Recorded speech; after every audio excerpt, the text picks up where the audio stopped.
aku selalu belajar, mengejar cita-cita paling mulia, berbakti kepada orang tua. Sekolah Baitur Rahman luar biasa. Memberi tips, sebenarnya tips itu lebih baik kepada ustadz-ustadz sini karena masih kurang ilmu saya untuk memberi tips.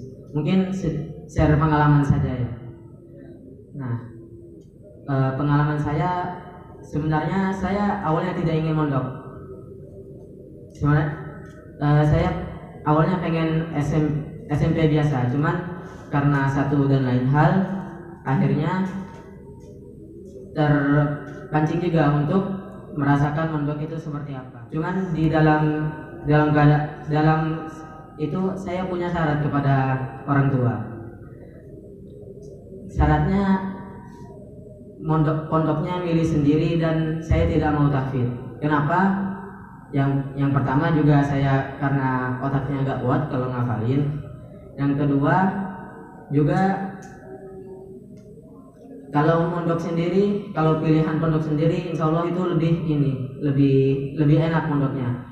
Cuman kalau pilihan orang tua, insya Allah itu pilihan terbaik karena yang lebih tua, yang lebih lama pengalaman hidupnya itu akan mengambil keputusan yang tidak langsung otodidak, tapi telah dipikir terutama kepada anak-anaknya. Akhirnya saya lulus SD di sini di Pamekasan, SD Al Munawwarah. Saya lulus, kemudian awalnya saya diajak ke Ar-Rahmah Malang. Pernah dengar?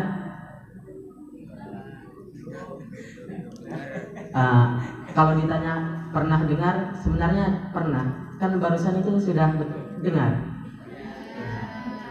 Biar nggak bohong juga kalau ditanya udah dengar apa belum, udah dengar. Karena awalnya ke Ar-Rahmah Malang, mondok tahfidz. Cuman ya itu saya nggak mau karena tahfidz. Akhirnya ke Tebuyereng. Di Tebuyereng sudah sudah mantap. Akhirnya pulang ke sini. Kemudian orang tua saya main-main ke teman pondoknya dulu, tapi di pondok teman pondoknya orang tua saya itu bilangin ini ada pondok bagus, cuman di Jakarta. Kemudian orang tua saya gali informasi tentang itu.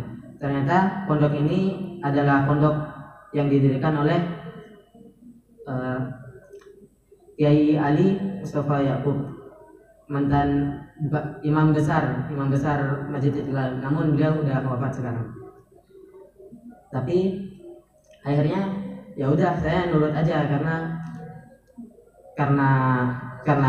pilihan orang tua tentu sudah memikirkan kita baik-baik. Adapun orang tua kita maksa, ya udah jalani saja. Mungkin itu sebuah barokah yang ingin ditampakkan Allah melalui nurutnya kita kepada orang tua. Akhirnya berangkat kalau dihitung dari sini 902 kilo di Ciputat, di belakang kampus UIN Jakarta. Kemudian saya berangkat, akhirnya sampai ke sana nangis karena menurut saya wajar-wajar saja. Kalau nggak nangis perlu dipertanyakan itu. Kita mondok untuk bebas dari orang tua atau memang benar-benar mondok? Sehingga menurut saya kalau ditanya betah atau enggaknya di pondok itu sebenarnya nggak betah juga kalau di pondok. Jadi pertanyaan yang menurut saya paling benar nggak belajarnya di pondok? Kalau betah ada dua kemungkinan, memang betah karena benar-benar nyantri di pondoknya. Yang kedua betah karena bebas dari pantauan orang tua, benar? Enggak, kalau di sini pasti nyantri benar semua. Amin.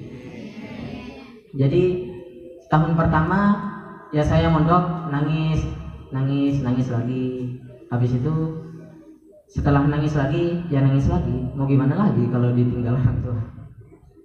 Akhirnya sampai perlu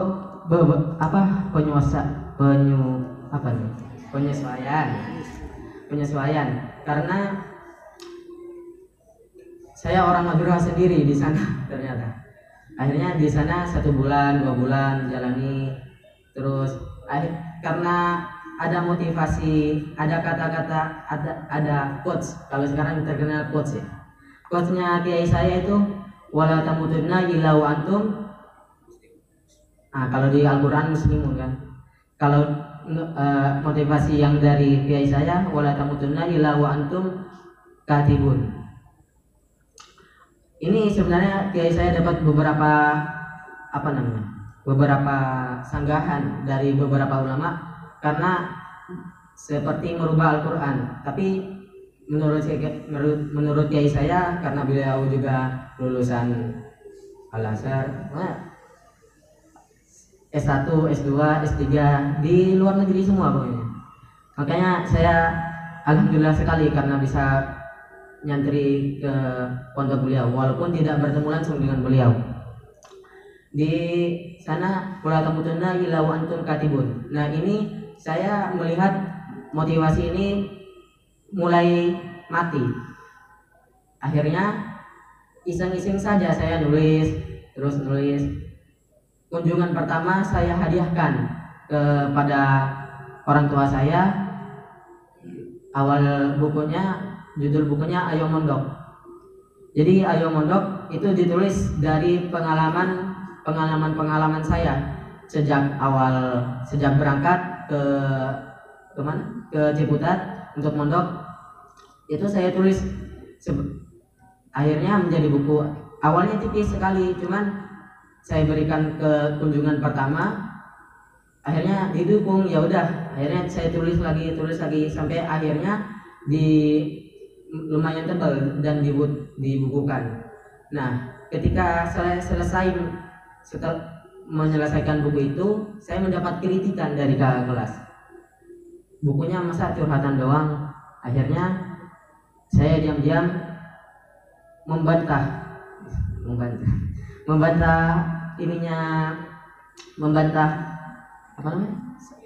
kritikan abang kelas.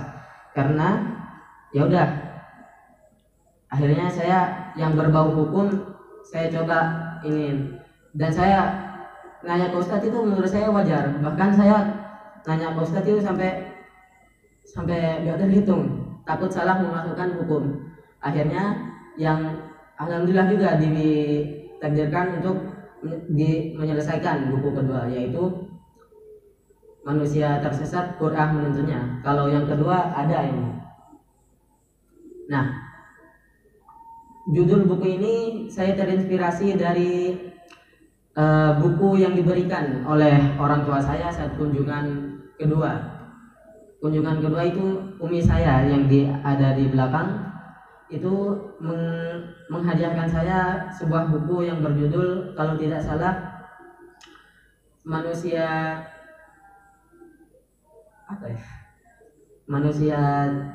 Tersesat ini, manusia mengeluh, Al-Quran menjawabnya. Kalau tidak salah begitu ya. Tapi cetakannya cetakan Konta, bisa dibeli di Gramedia juga. Nah, di saat itu saya membaca, kemudian saya tertarik juga saat pola ininya. Akhirnya saya terapkan juga ke Manusia Tersesat Qur'an Menuntunnya. Lalu di saat itu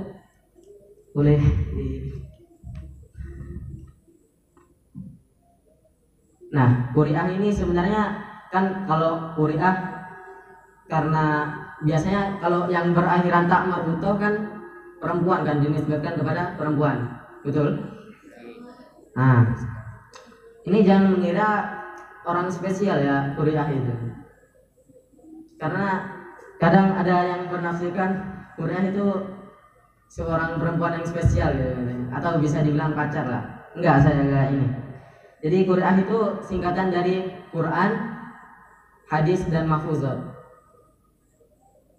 Quran, hadis, dan mahfuzat. Jadi di buku ini saya mengambil suatu pembahasan, saya masukin ayatnya, landasan Qur'annya, hadisnya juga saya masukin, dan mahfuzat. Untuk tidak semua bab yang ada mahfuzatnya, cuman kebanyakan ada mahfuzatnya. Sebenarnya di buku kedua ini saya menyimpulkan gampang sebenarnya. Menulis buku itu gampang, cuman yang susahnya di malesnya.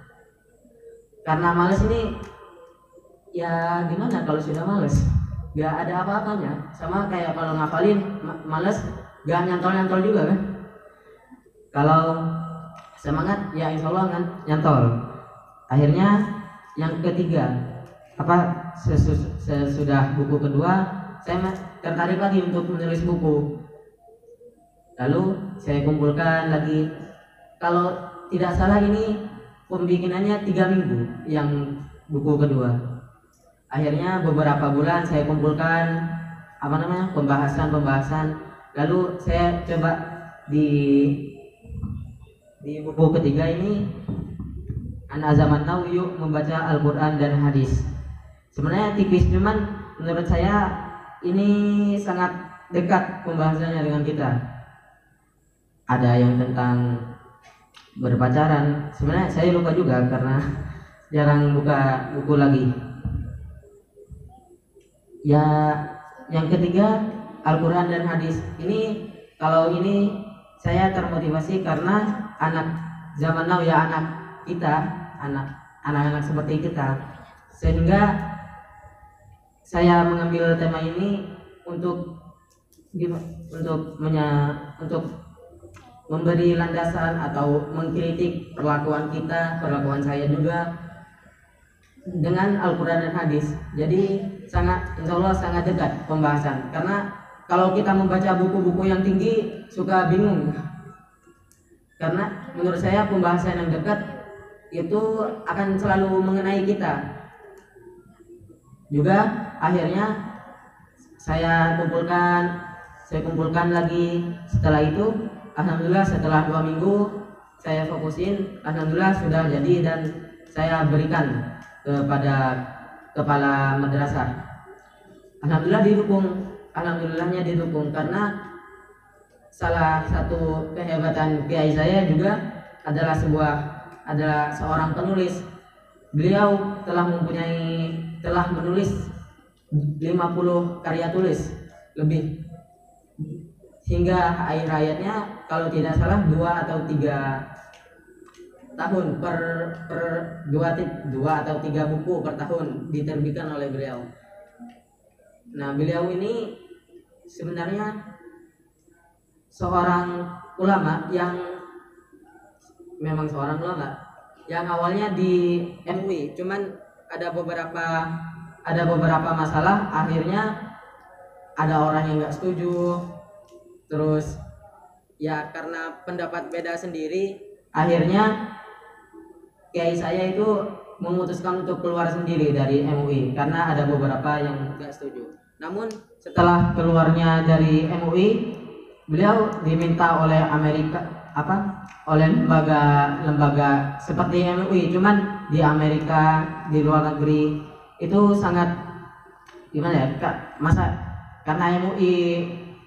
karena beliau keluar dari MUI, beliau malah diminta ke Amerika. Masa kita gak ada yang mau niru beliau? Ya memang tidak semuanya, cuman harus ada yang harus ada yang meneruskan beliau. Kalau saya tidak bisa, mungkin antum-antum semua yang kan kita tidak tahu kita jadi apa semuanya. Mudah-mudahan yang penting kita bermanfaat bagi semua umat. Sebenarnya untuk tips menulis itu sangat mudah. Kita tinggal cari pembahasannya, kita cari Al-Qur'annya, kita cari hadisnya, kita kumpulkan, kita simpulkan dengan pemahaman yang benar juga, kita tanya ke Ustadz. Sudah jadi satu bab. Kemudian bab kedua cari pembahasannya, cari Al-Qur'an, cari hadisnya, kita simpulkan. Ya sudah, itu jadi bab kedua. Itu kalau sudah bab 1, bab 2, bab 3 sampai bab terakhir kita sudah ini, ya itu akan sebuah menjadi buku. Tinggal malas apa enggaknya gitu. Sebenarnya alhamdulillah udah ada 5 buku. Cuman yang diterbitkan ada 3. Yang keempat ini saya kalah dengan malas. Yang keempat ini selesainya sampai 2 tahun. Cuman alhamdulillahnya bisa menyentuh 100 halaman. Cuman saya belum mantap aja untuk mengeluarkan bukunya. Sepertinya masih ada banyak kesalahan dan ini. Namun alhamdulillah di Ramadan kemarin saya 15 hari di Ramadan di pondok itu saya coba ajak teman-teman saya sekelas untuk membuat buku. Jadi tentang ilmu hadis ada namanya Al-Manzumah Al-Baiquniyah. Tahu? Ini kayak kalau Nazoman Alfiyah tahu kan? Nah, ini seperti Nazoman Alfiyah, cuman nama nazomnya Nazom Baiquni. Ini membahas tentang ilmu hadis. Sebenarnya pendek, makanya kelas saya sepakat untuk membuat buku tentang itu. Akhirnya dibagi tuh satu bab satu orang. Akhirnya alhamdulillah dalam 15 hari terselesaikan juga buku yang kelima ini bersama teman-teman saya. Nah, sebenarnya kalau memang benar-benar mau bikin buku, kalau memang malas sendiri gitu, sekelas atau segini saja gitu.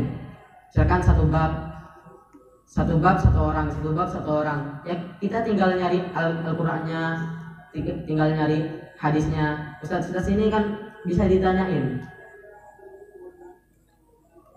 Yang penting sebenarnya kuncinya di kita aja, malas atau enggaknya. Juga tapi kalau sudah mau dekat-dekat perpulangan pasti malasnya itu luar biasa. Tapi ya itu,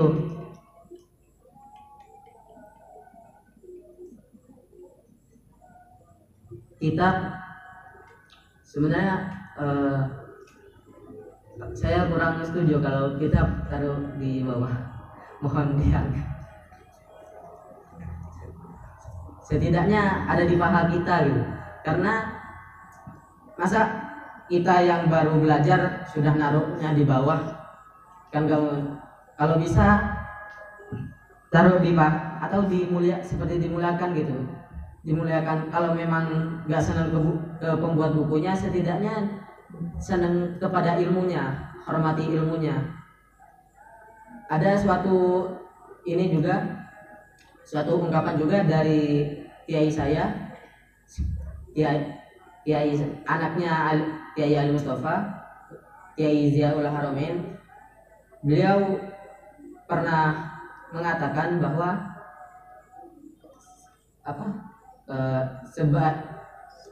semakin banyak kita berinteraksi dengan mazhab lain atau dengan pendapat-pendapat lain, itu akan semakin membuka wawasan kita. Jadi kalau misalkan kita belajar satu pemahaman saja, itu kurang membuka wawasan kita, dan akhirnya kita akan menjadi orang-orang yang terlalu fanatik. Sehingga kalau misalkan ada yang gerakan sholatnya berbeda dengan biasanya, langsung sholatnya nggak sah, kafir. Sebenarnya kan banyak seperti itu, kafir. Menghukumi kafir itu sebenarnya kita agak pantas. Yang berhak menghukumi kafir ya Allah. Bahkan kita tidak tahu dianggap muslim atau enggak. Cuman kita berharap saja kita sebagai muslim yang diakui oleh Allah.